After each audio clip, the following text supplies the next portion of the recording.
Hello everyone, कैसे हैं आप सभी। आई एम श्योर आप सभी लोग अच्छे होंगे। मैं निकिता चौधरी स्वागत करती हूँ आप सभी का हमारे 30 जून के करंट अफेयर्स के सेशन में। तो स्टार्ट करते हैं अपने सेशन को। और हमारा फर्स्ट क्वेश्चन है, recently Olympic gold medalist Neeraj Chopra win the Paavo Nurmi Games 2024 with a throw of what? Javelin.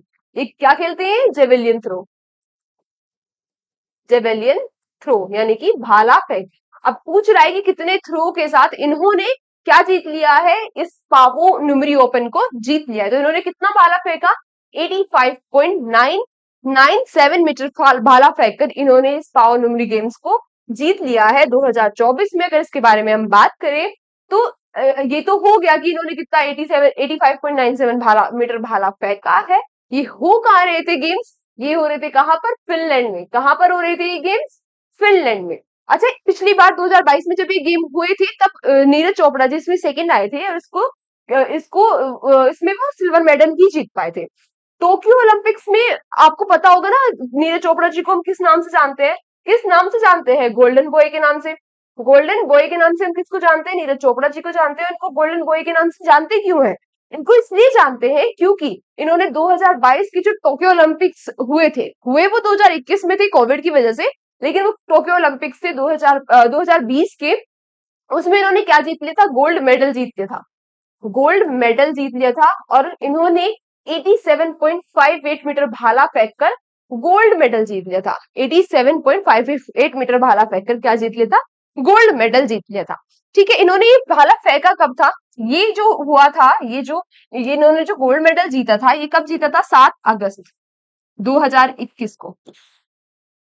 Olympics कौन से थे? टोक्यो ओलंपिक्स 2020 के। तो 7 अगस्त 2021 को इन्होंने जेवेलियन थ्रो में गोल्ड जीत लिया था। इसीलिए हम 7 अगस्त को क्या सेलिब्रेट करते हैं? World national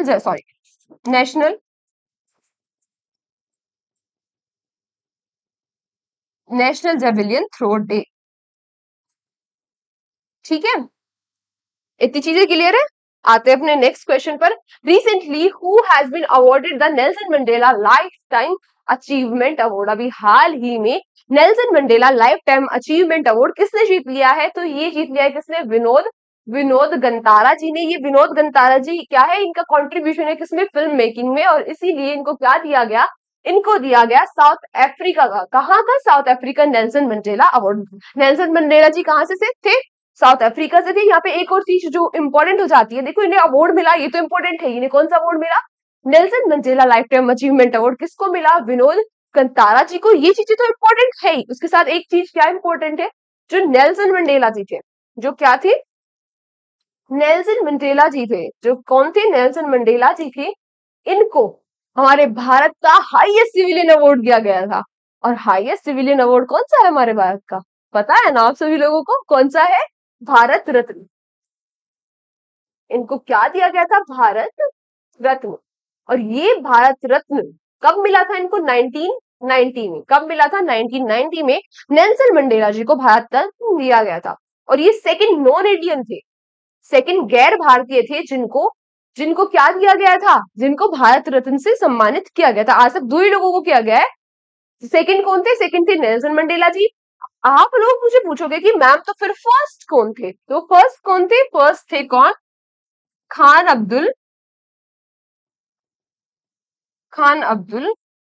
Gaffar Khan. कौन थे? खान अब्दुल गफ्फार खान जी। ठीक है, अभी पर ये भी का हमारा इंपॉर्टेंट क्वेश्चन हो जाता है क्या? क्या कि Nelson Mandela lifetime achievement award से किसको सम्मानित किया गया? तो ये कौन है? विनोद गंतारा जी। विनोद गंतारा जी ये क्या है? फिल्म मेकर है। नेक्स्ट क्वेश्चन क्या कह रहा है? On 18 June PM Narendra Modi release which instalment of Pradhanmantri Kisan Samman Nidhi? 18 जून को प्राइम मिनिस्टर नरेंद्र मोदी ने प्रधानमंत्री किसान सम्मान निधि की कौन सी इंस्टॉलमेंट लॉन्च कर दी है? तो कौन सी इंस्टॉलमेंट दे दी है? ये दे दी है कौन सी? 17 इंस्टॉलमेंट। इसको हम पीएम किसान, इस योजना को हम पीएम किसान के नाम से भी जानते हैं। पीएम किसान के नाम से भी जानते हैं। पीएम किसान का क्या मतलब हुआ? यही हुआ प्रधानमंत्री किसान सम्मान निधि। ये एक सेंट्रल लेवल की स्कीम है। और ये स्कीम किस लिए है? ये जो हमारे रूरल एरियाज में जो किसान रहते हैं, जिनकी आय बहुत कम है, उनकी आय में वृद्धि करने के लिए, उन्हें सपोर्ट करने के लिए ये योजना है। क्या कब लॉन्च हुई थी ये योजना, कब स्टार्ट की गई थी? ये स्टार्ट की गई थी 1 दिसंबर 2018 में। कब?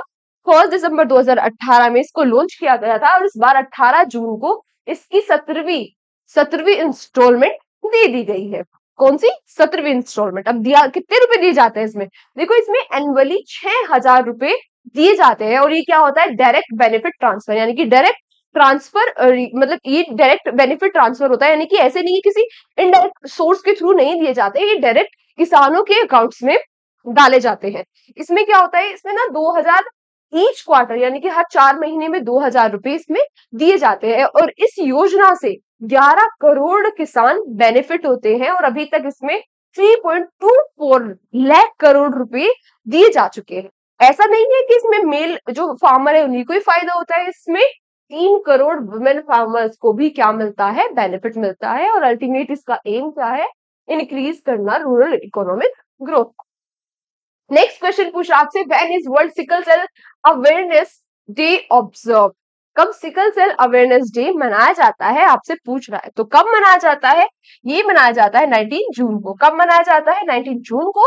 वैसे 14 जून को हमने क्या सेलिब्रेट किया है? 14 जून को हमने क्या सेलिब्रेट किया है? क्या? World blood donor day. क्या? World blood donor day. 11 जून को हम क्या सेलिब्रेट करते हैं? ये आप लोग मुझे बताओगे। क्या सेलिब्रेट करते हैं? इंटरनेशनल डे ऑफ प्ले, और ये इस बार फर्स्ट टाइम सेलिब्रेट किया गया। 7 जून को क्या सेलिब्रेट किया जाता है? 7 जून को सेलिब्रेट किया जाता है क्या? World food safety day. World food safety day. आपसे क्वेश्चन क्या पूछ रहा है? क्वेश्चन पूछ रहा है कि world sickle cell awareness day कब सेलिब्रेट किया जाता है? ये किया जाता है 19 जून को, और इस बार की थीम क्या थी? इस बार की थीम थी hope through progress advancing sickle cell care global. क्या थी? Hope through progress advancing sickle cell care globally. अच्छा, ये कहाँ पर मनाया गया? ये मनाया गया हमारे यहाँ पर। ये मनाया गया कहाँ पर? मध्य प्रदेश के धनौरी में। और इसको किसने अटेंड किया? इसको हमारे वाइस प्रेसिडेंट जगदीप सिंह धनखड़ ने अटेंड किया है। ठीक है, नेक्स्ट आते हैं। रिसेंटली मुरलीधरन चंद्रकांत भंडारे passed away. He was governor of which state? देखो, ये बिलोंग कहां से करते थे? ये बिलोंग करते थे महाराष्ट्र से। और ये गवर्नर कहाँ के थे? ये गवर्नर थे कहाँ के? ओडिशा के। अभी हाल ही में इनका क्या हो गया है? इनका निधन हो गया है। वैसे हमने पढ़ा था ना, क्या पढ़ा था? कि अभी हाल ही में ओडिशा के नए सीएम भी बन गए हैं। और वो कौन बने हैं? कौन बने हैं? वो आप लोग बताओगे। ये आज आपके लिए क्या है? क्या है? तो कितनी बारी रिवाइज करा चुकी हूँ ना कि सीएम सीएम अभी अभी बहुत सारे सीएम हाल ही में अपॉइंट किए गए हैं। कौन कौन किए गए, कहाँ कहाँ से किए गए, बताया ना सब कुछ। ये आज के लिए आपका क्वेश्चन फॉर यू है। क्या है क्वेश्चन फॉर यू? कि ओडिशा की गवर्नर का अभी हाल ही में निधन हो गया है, तो आप लोग मुझे ये बता दो, अभी हाल ही में सीएम अपॉइंट किए गए थे कहाँ के? ओडिशा के। वो कौन? ठीक है, ये आपका क्या होगा? Question for you. Next question पे आते हैं। What is the India GDP growth forecast for financial year 24-25 by Fitch ranking? Fitch ranking के द्वारा इंडिया का जो जीडीपी फोरकास्ट है 2024-25 के फाइनेंशियल ईयर के लिए, वो क्या है? तो वो कितना इन्होंने फोरकास्ट किया? इन्होंने फोरकास्ट किया 7.2%। क्या फोरकास्ट किया? कि इंडिया की जो जीडीपी ग्रोथ रहने वाली है वो 7.2% रहने वाली है फाइनेंशियल ईयर 2024-25 में। 2024-25 में ये है क्या?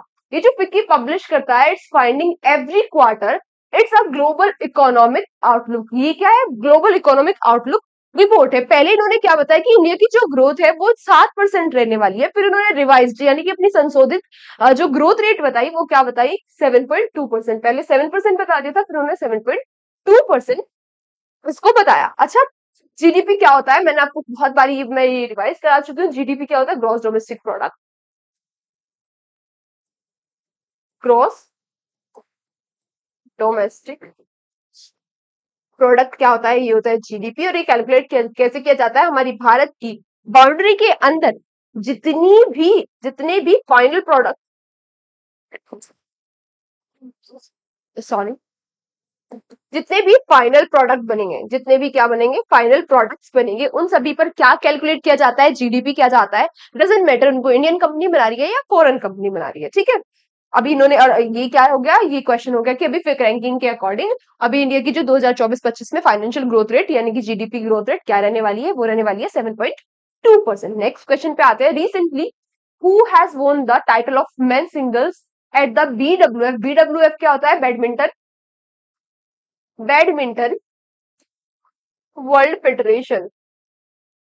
बैडमिंटन वर्ल्ड फेडरेशन क्या होता है, बीडब्ल्यूएफ। इसका ऑस्ट्रेलियन ओपन 2024 में किसने जीत लिया है, तो वर्ल्ड बैडमिंटन वर्ल्ड फेडरेशन का 2024 में मेन सिंगल्स का टाइटल किसने जीत लिया है, ये जीत लिया है किसने, ली जी जियान, ली जी जिया ने। और ये कहाँ के है, ये है मलेशिया, ये मलेशिया से बिलोंग करते हैं। अच्छा, इसमें आप पूछोगे कि मैम वुमेन सिंगल का टाइटल किसने जीत लिया है, तो इसमें वुमेन सिंगल्स का टाइटल जीत लिया है किसने, वुमेन सिंगल्स का टाइटल किसने जीत लिया है, वुमेन सिंगल्स का टाइटल जीत लिया है अयो अहोरी ने। और ये कहाँ की है, ये जापान की है। ये कहाँ की है, ये जापान की है, ठीक है। ये अभी ये इन्होंने डिफीट किसको कर दिया, मेन सिंगल्स में इन्होंने डिफीट कर दिया है किसको, नारोका कोडिया को। और ये जो ऑस्ट्रेलियन ओपन हो रहे थे, कहां पर हो रहे थे, सिडनी में। कहां पर हो रहे थे, सिडनी में ये हो रहे थे। नेक्स्ट क्वेश्चन पर आते हैं। Recently SIPRI release a report according to that India have how many nuclear weapons. अभी हाल ही में सिप्री ने एक रिपोर्ट जारी की और आपसे पूछ रहा है उसके अकॉर्डिंग इंडिया के पास कितने न्यूक्लियर वेपन्स है। तो इंडिया के पास कितने न्यूक्लियर वेपन्स है, 172 वेपन्स, न्यूक्लियर वेपन्स है इंडिया के पास। अब ये सिपरी क्या है, ये सिपरी क्या है, सिपरी है Sweden based Stockholm International Peace Research Institute. ये क्या है, Sweden based Stockholm International Peace Research Institute. ये करता क्या है, ये असेसमेंट करता है किसका, आर्मेंट्स, डिसआर्मेंट्स और इंटरनेशनल सिक्योरिटी का। इसने बताया कि 2023 में इंडिया के पास 164 न्यूक्लियर वॉरहेड्स या न्यूक्लियर वेपन्स थे। अभी इंडिया के पास कितने हो गए, 172 न्यूक्लियर वेपन्स हो गए। अब हमें ये भी पता होना चाहिए कि सबसे ज्यादा किसके पास है, तो सबसे ज्यादा किसके पास है, सबसे ज्यादा है रशिया के पास। किसके पास है, रशिया के पास।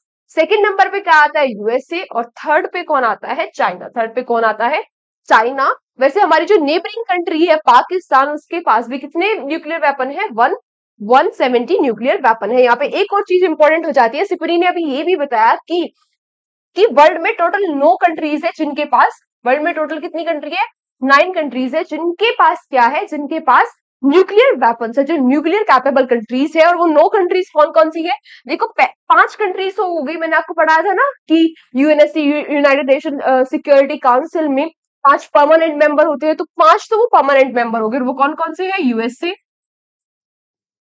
रशिया, यूके, चाइना और फ्रांस।